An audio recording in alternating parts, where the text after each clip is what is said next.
इसी प्रकार से महाराज श्री के श्रीमुख से कथा प्रसंगों का निरंतर आनंद लेने के लिए पूज्य श्री के आधिकारिक YouTube चैनल को जरूर सब्सक्राइब करें और बेल आइकन को दबा दें।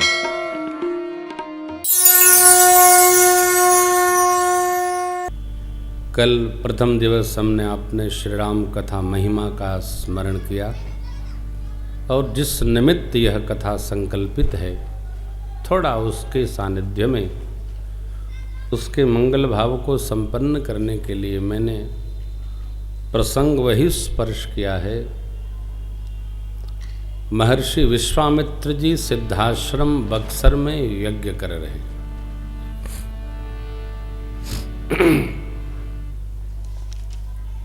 वहाँ असुर लोग यज्ञ विध्वंस करने के लिए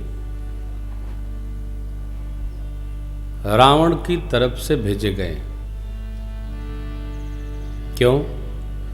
रावण यज्ञ इसलिए बंद कराना चाहता है, उसको यह पता चल गया है कि हमको मारने वाला यज्ञ के प्रसाद से ही प्रकट होगा। तो रावण यज्ञ का विरोधी है। यज्ञ न हो, और भगवान ब्रह्मा ने क्या कहा? यज्ञ से ही जीव मात्र की प्रतिष्ठा है। हमारे यहाँ तो भोजन कराना भी यज्ञ है,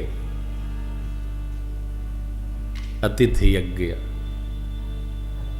कोई घर में आए उसको भोजन कराएं, वो भी एक यज्ञ है। सादर भोजन कराए, अभिवादन करे, उसको कुछ सेवा दक्षिणा देकर विदा करे, एक यज्ञ है। बहुत बड़ी व्यवस्था हो वही यज्ञ है, ऐसा नहीं है। कैसे भी थोड़े में भी यज्ञ संपन्न हो सकता। नाना प्रकार के यज्ञों का वर्णन है पुराणों में। उसमें विद्यादान यज्ञ है, जलदान यज्ञ है, गौदान यज्ञ है, भूमिदान यज्ञ है, कन्यादान यज्ञ है, सब यज्ञ है। रावण विशेषतया यज्ञ का जिसमें धूम्र प्रकट होवे, उस यज्ञ का वो विरोधी है। नारद जी ने उसको चेताया था, समझाया था, यज्ञ से ही भगवान प्रकट होंगे। कहां प्रकट होंगे? जहां धर्म मूल में है। मैं कथा सुना रहा हूं, आप कथा सुन रहे हैं। हमारी राम कथा जो मैं गा रहा हूं, इसका प्रभाव तभी पड़ेगा जब हमारे व्यक्तिगत जीवन में धर्म होगा। हम धर्म का पालन नहीं करें, अब आपको उपदेश करें, तो यह परिभाषा रावण के लिए पूज्यपाद गोस्वामी जी ने दी है। पर उपदेश कुशल बहु तेरे, जे आचरहित नर न घनेरे। नारद जी ने कहा था, जिस कुल में धर्म का सर्वकाल पालन होता होगा, उसी कुल में भगवान अवतार लेंगे, यज्ञ के द्वारा लेंगे। इसलिए रावण यज्ञ का विरोधी है। मानव तन यज्ञ की प्रतिष्ठापना है, यज्ञ की स्थापना है। केवल आहुति यज्ञ नहीं, वो तो त्रेता की मान्यता थी। ध्यान प्रथम युग, सतयुग में ध्यान मूल धर्म था। त्रेता में मख विधि दूजे, त्रेता में यज्ञ करना मूल धर्म था।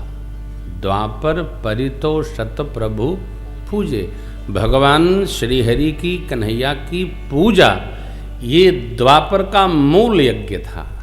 और कलिकाल, कल केवल मल मूल मलिना, पाप पयो निधि जन मन मीना, कलयुग केवल हरि गुण गाहा। कलयुग में भगवान के नाम का गुणगान यह मूल यज्ञ है। आप कथा सुन रहे हैं, हम कथा गा रहे हैं, भैया लोग सेवा दे रहे हैं, ये क्या है? एक यज्ञ है, कथा यज्ञ। और हमारी आपके इस यज्ञ से भगवान संतुष्ट होते हैं, पुष्ट होते हैं। जिस प्रकार की समय स्थिति हो, उसी प्रकार का मनुष्य को व्यवहार करना चाहिए। धर्म कब पालन? कैसे पालन, कब कैसे नहीं, सर्वकार धर्म पालन करना चाहिए, दिन हो वा की रात। धर्म पालन करना अति सरल है। धर्म पालन करने में कोई कठिनाई नहीं है। हमारा धर्म क्या है? वह आचरण जो हम जीवन में पालन करें, जीवन में उतारें। हमारे उस आचरण से लोक मंगल तो हो, किसी को हानि न हो, वह व्यवहार धर्म है। सीधी परिभाषा, सीधी परिभाषा है। धर्म के बहुत व्याख्यान है, मानस में ही 3 परिभाषाएं हैं। आइए तीनों पंक्तियां स्मरण करते भैया।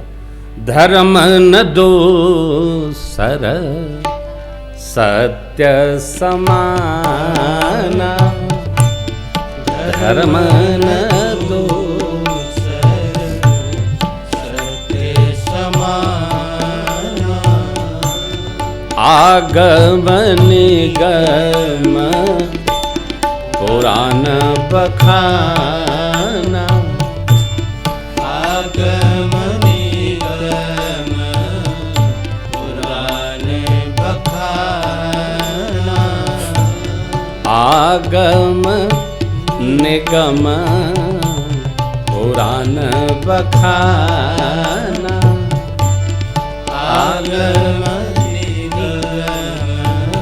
दूसरा परम धर्म श्रुति विदित अहिंसा, परम धर्म उत्तरकांड। अहिंसा परम धर्म, जैन दर्शन। परनिंद पाप नहीं,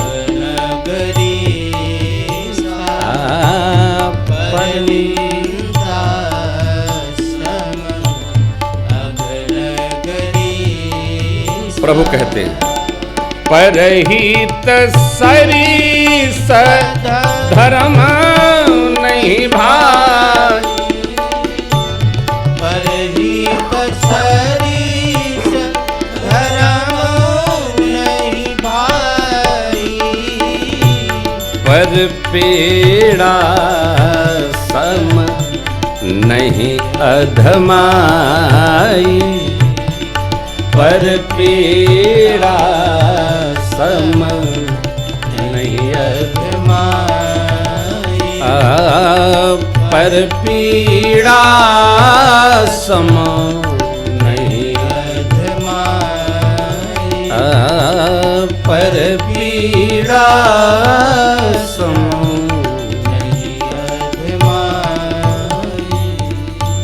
3 परिभाषाएं। सत्य के समान धर्म नहीं, अहिंसा के समान कोई धर्म नहीं, परहित ही श्रेष्ठ धर्म है।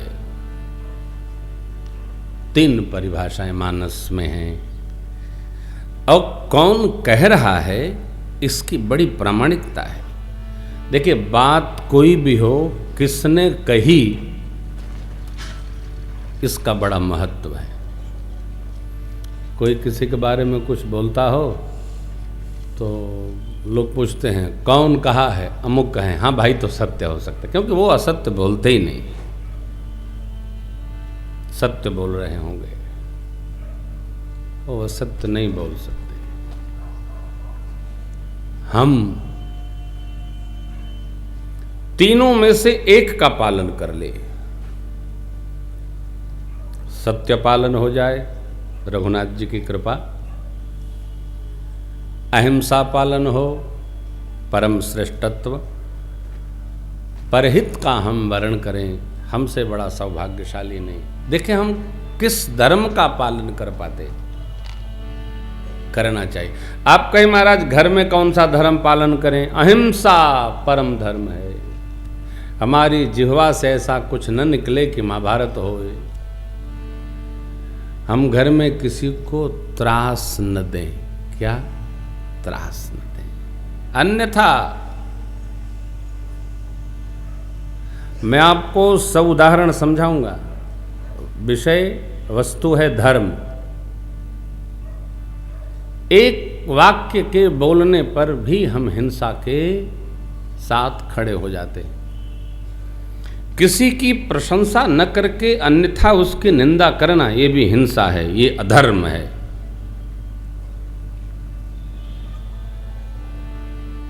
भगवान कहाँ जन्मेंगे? जिस कुल में धर्म होगा। और धर्म पालन एक जन्म का काम नहीं है। मैं आपको दूसरे दिन ये निवेदन करता हूँ कि हमारी ये राम कथा एक जन्म की कथा नहीं है, 9 दिन की कथा नहीं है।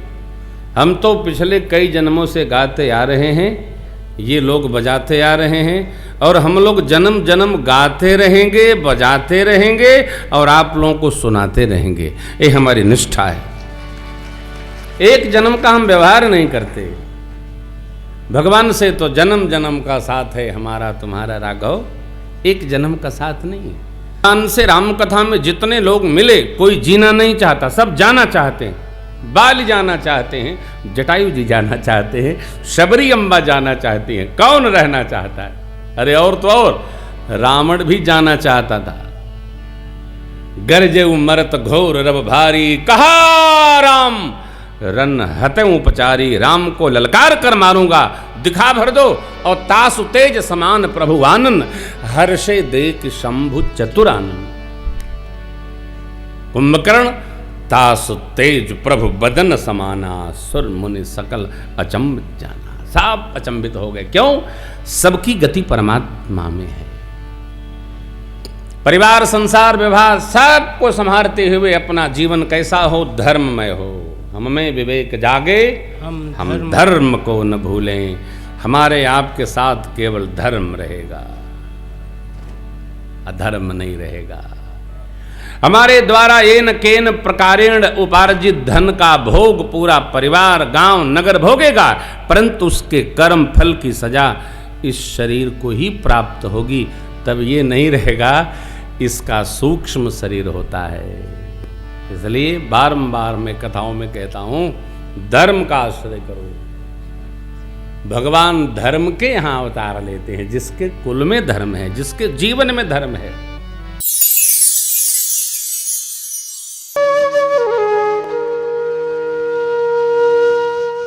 इसी तरह सुनते रहिए। चैनल को सब्सक्राइब करिए, बेल आइकन को दबा दीजिए और पुण्य अर्जन के लिए अपनों में शेयर करिए।